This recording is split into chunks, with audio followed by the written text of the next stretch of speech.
Orain 12 eta atzoko bozeramaile batzardean akordatu genuen bezala, denok bat egin genuen, alde batetik gaitzesteko eta arbuiatzeko argi eta garbi asteburu honetan gure auzokide bat pairatu zuen eraso sexual hori.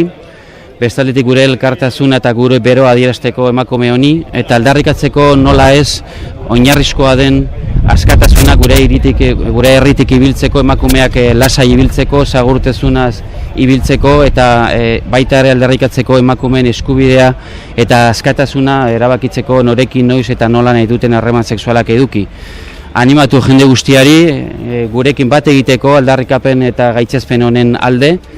Horregatik gaur eduki dugu konzentrazioa 12 udaletxearen aurrean, baina arratsaldean badeko ere Algortan, Lila horren aurrean, 7:00 konzentratzeko aukera hori. Beraz, animatu nahi du jende guztia, herritar guztiak gurekin egoteko arratsaldean ere Algortan. Guretzako inportantea da, atzo ere eskatu genuen alde horretatik nolabait erantzunkizunak ahalik eta lasterren argitzea, eta alde horretatik detentzioa guretzako inportantea esan da, nolabait lasaitasun mezu garbi bat bideratzen duelako herritarrei, eta beti noski errespetatu egin behar da ustezko inozentza presuntzio hori nolabait esateko, baina guretzako inportantea da poliziak, kasu honetan ertzaintzak nolabait arin argitzea eta instrukzio hori argi egitea erantzunkizunak depuratzeko eta alde horretatik dena argitzeko eta lasaitasun mezu hori bideratzeko herritarrei, ezta?